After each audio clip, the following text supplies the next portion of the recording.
दार्जिलिङलाई प्रतिनिधित्व गर्दै इन्डियन आइडल सिजन 3 मा भाग लिने अनि विजेता बन्न सफल भएका गायक प्रशान्त तामाङको देहान्त भएको छ। गायक प्रशान्त तामाङ र उनकी श्रीमती मार्था एली तामाङले 7 वर्ष अघि प्रेम विवाह गरेका थिए। मार्था पेशाले एयर होस्टेस हुन्।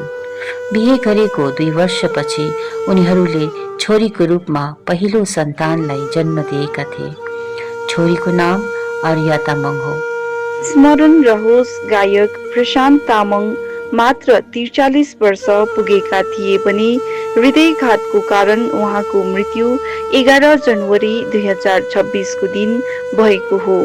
उहाँ दिल्ली स्थित निज घरमा बस्दै आएका थिए, तर उहाँको स्थायी घर दार्जिलिङ हो। प्रशान्त तामाङको मृत्युमा नेपाल, आसाम, सिक्किम, भुटान लगायत देश अनि विदेशमा रहेका उहाँका प्रशंसकहरू शोकाकुल बनेका छन्। हिन्दी अनि नेपाली सिनेमा जगतका कलाकार लगायत संगीत जगतका चर्चित गायक, संगीतकार, संगीत संयोजक, नायक, नायिका अनि उहाँसित सहकार्य गर्दै आएका व्यक्तिहरूले प्रशान्त तामाङको मृत्युले स्तब्ध बनेको प्रतिक्रियाहरू सामाजिक सञ्जालमा साझा गरिरहेका हामीले देख्न पाइरहेका छौँ।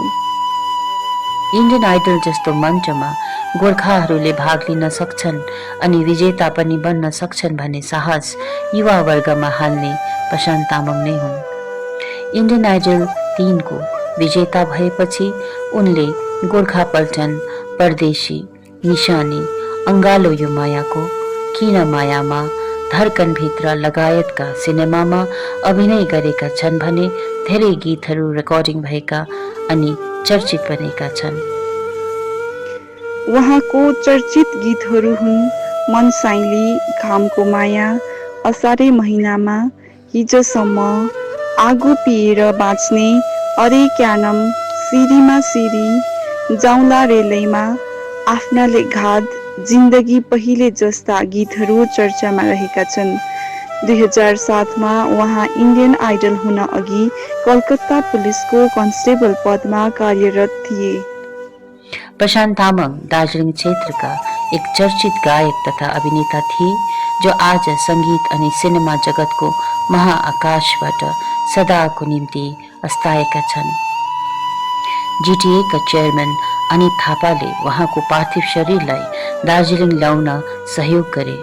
वागडौरा हवाई स्टेशनमा पार्थिव शरीरलाई हवाई जहाजबाट उतारेपछि दार्जिलिङ ल्याउन अघि जीटीए चेयरम्यान अनित थापा, सांसद राजु विष्ट लगायत विभिन्न राजनैतिक दलका नेतृत्व अनि प्रशान्त तामाङका शुभचिन्तकहरू भेला भएका थिए। गायक तथा नायक प्रशान्त तामाङको पार्थिव शरीरलाई चौरस्ता परिसरमा श्रद्धाञ्जली अर्पण अनि अन्तिम दर्शनको निम्ति राखिएको थियो, जहाँ दार्जिलिङका कलाकारहरूले प्रशान्त तामाङद्वारा गाइएको गीत गाएर प्रशान्त तामाङलाई श्रद्धा सुमन चढाए।